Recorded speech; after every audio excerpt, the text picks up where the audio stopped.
Welcome to the TLC, the Life Coach Podcast with Matt Halloran. Every week, one of the world's top life coaches, Matt Halloran, will share his wisdom through stories and ideas to help you live the best life possible. Success is only a podcast away.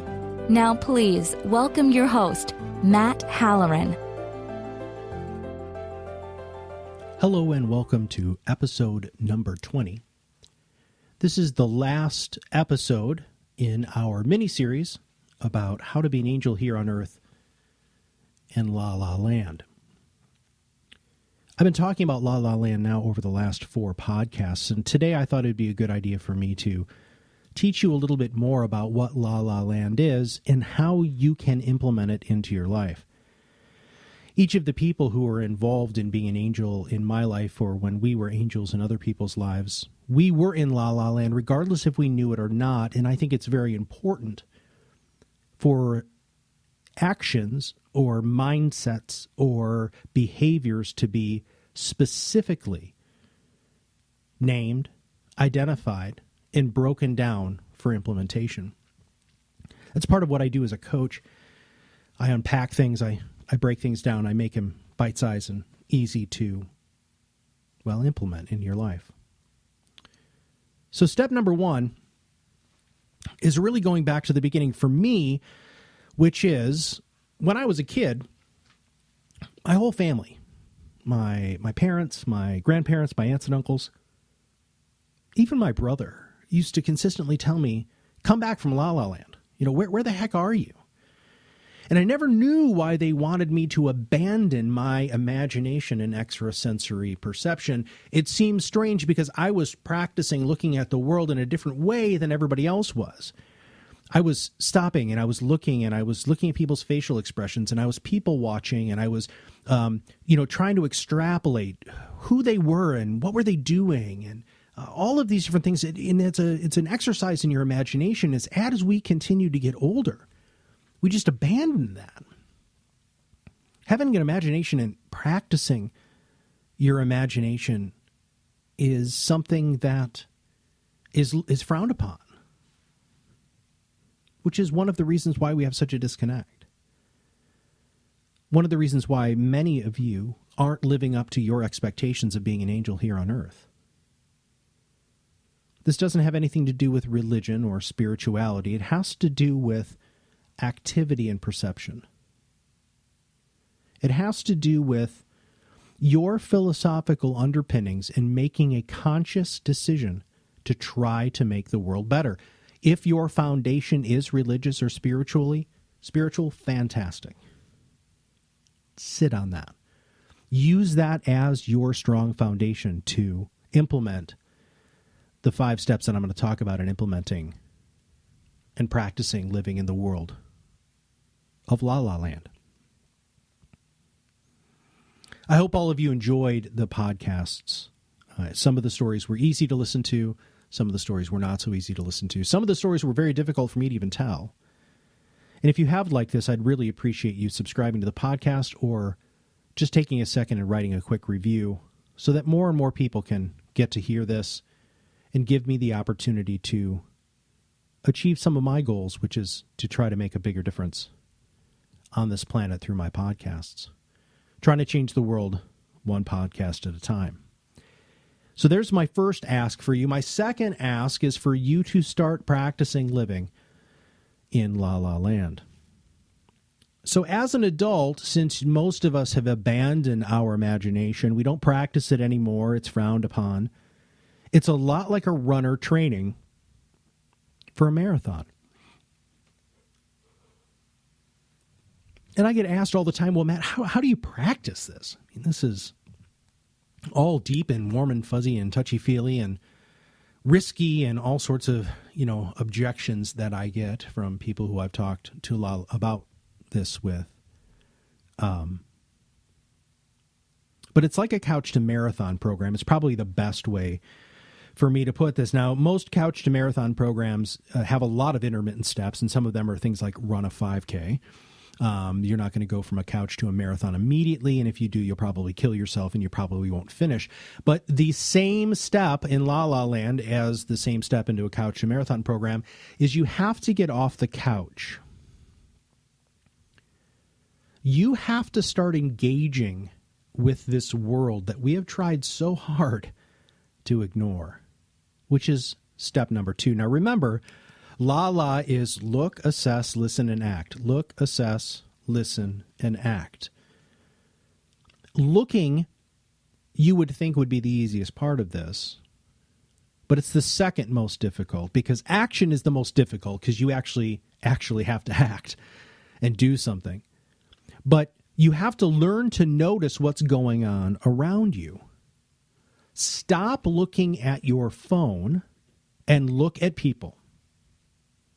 We're driving through the country here in Michigan with my children, and my wife points something out. And since I'm not looking at my phone, I see what she's pointing out, and it's something remarkable. I don't even remember entirely what it was. It might have been a classic car that was just beautiful, or a house that was amazing, or maybe some wildlife. But my children are in the back seat, and they're looking at their phones, and the minute we take their phones away, which, by the way, is a magnificent consequence for misbehavior with children, especially teenagers, they start having conversations with us. They start looking around at the world because they're not so far removed from imagination. In fact, I've got this great picture on Facebook of my oldest son by a whopping 2 minutes when he was grounded from all electronics. When he was younger, he was about 10 years old, him and his brother ended up getting dressed up as knights and as Link from Zelda, and they went out and started attacking trees with swords, and they did it for hours and hours and hours because they didn't have something mindless to do. Now, I happen to be a big fan of screens. I'm looking at one right now. I'm using this medium to get my message out, and I happen to be a large fan of my phone. But in order to live in La La Land, you have to look at people's faces. And you don't want to be creepy about it, but I want you to start looking at people's faces and try to figure out what you think they're thinking. Look at their faces and try to see if you can glean how they might be feeling.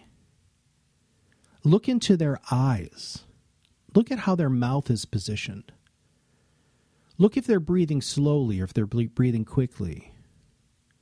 Look and see if their hands are clenched. Look and see if you think they might need help. Number 3, practice assessing the situation. I put assessment into La La Land mostly for safety, because there are times where you might be in a situation where you do observe something through the L part, the first one of La La Land. And you might make a decision to help and it's not safe. So I want you to assess the situation.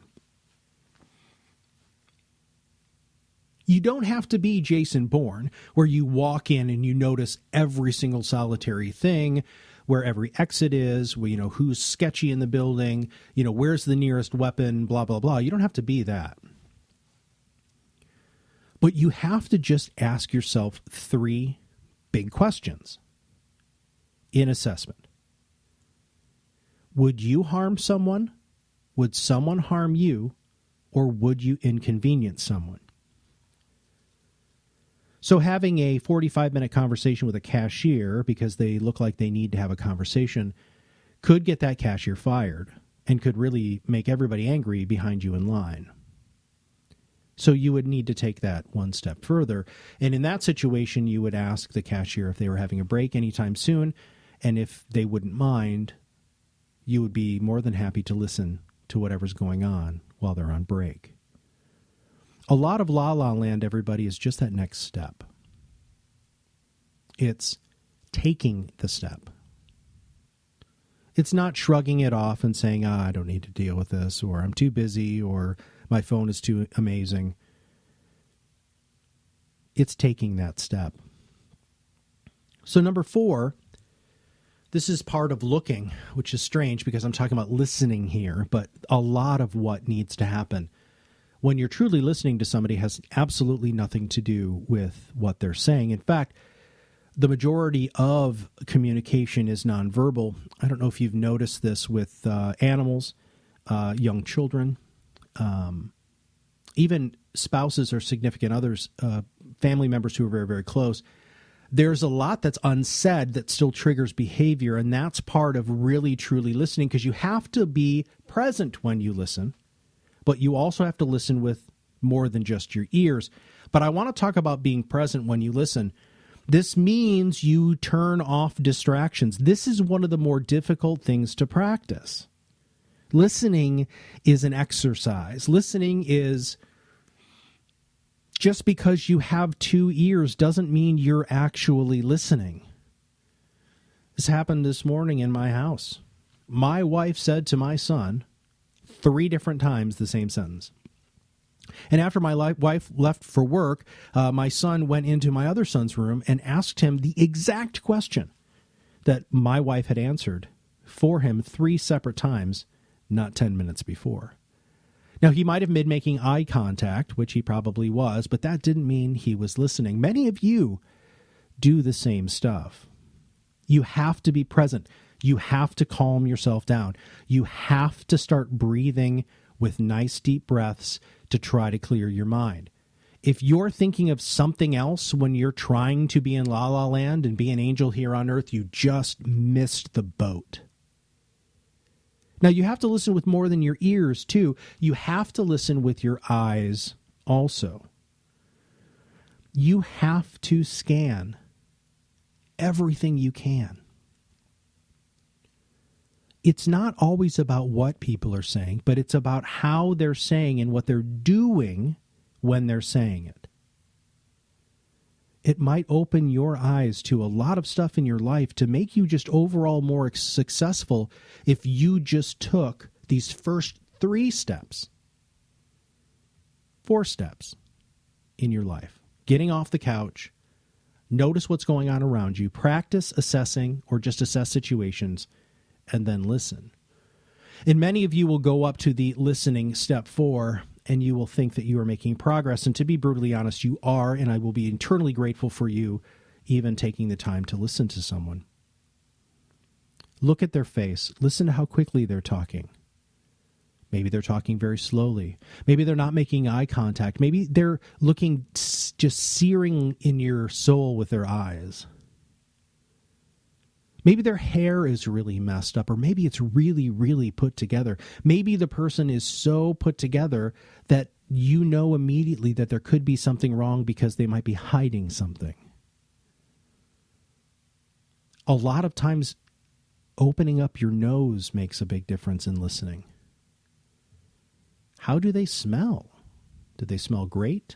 Do they smell like cigarettes? Do they smell like they haven't showered? How do they smell? Listening is a lot more than just opening up your ears. So you can stop at step 4. You can get off the couch. You can learn to notice things. And you can look, you can assess, and you can listen. But what makes a person an angel here on earth is action. And this is where most of you will run away screaming in fear, because action is the scariest thing to you in the entire world. Because it's a risk. Everything up to this point really isn't a risk, especially if you've assessed the situation and realized the risk is not there. It's getting out of your comfort zone and actually wanting to help another human being. It's really easy to practice all of the first 4 steps.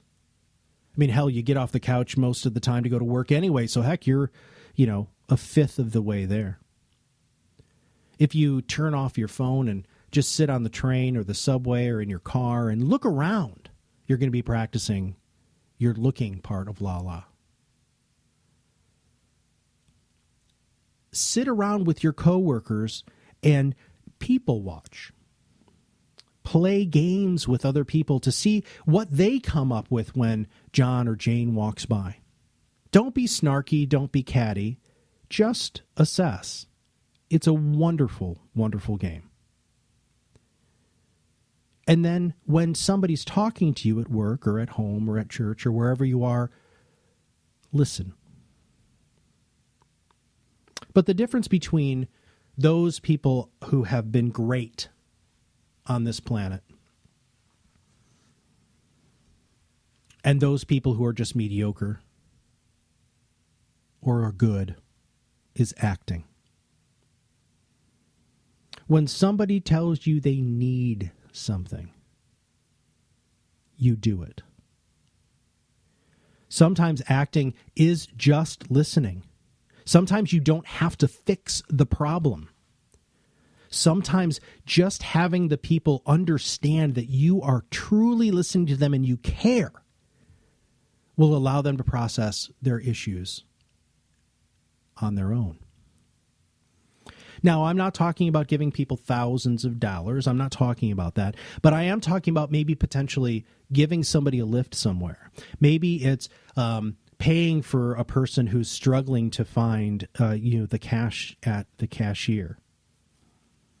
That could be a couple of bucks. Maybe one of the actions would be while you're sitting in the drive-thru at your local coffee shop and you look behind you and the person behind you looks really stressed out.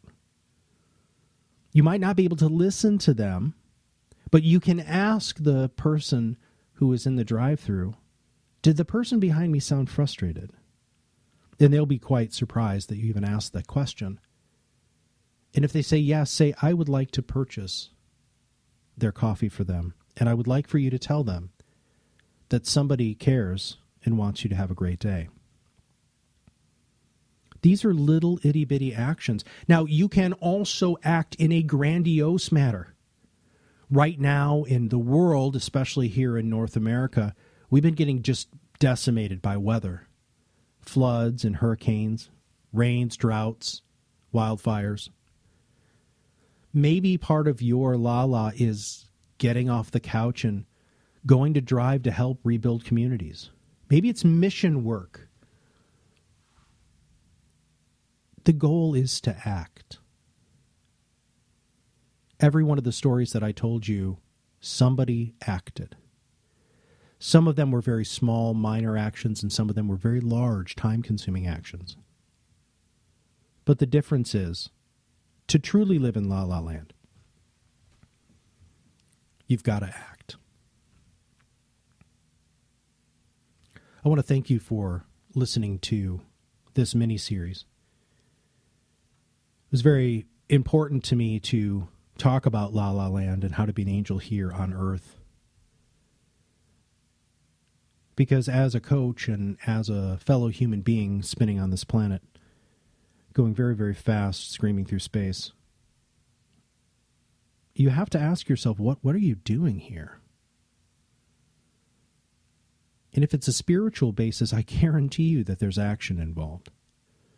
If there's a non-spiritual basis, guess what? There's action involved. It doesn't matter if you're the most devout Muslim, the most devout Christian, the most devout Jewish person, or the most undevout atheist. Greatness lies in action. Greatness lies in being able to get outside of yourself and live in the world of La La Land. I want to thank everybody for listening. If you liked the mini-series, if you like what I'm talking about, please feel free to share this with your friends and family. The podcast just went international. We're now in Hong Kong, Indonesia, and we're actually in Europe, in England. So lots of English-speaking places are now listening, but I'd love to get the word out even more, and I can only do that with your help. So this is Matt Halloran. Try to be an angel on earth. Try to live in La La Land. Follow the 5 steps to start working the muscles so that you can truly make a difference on the earth.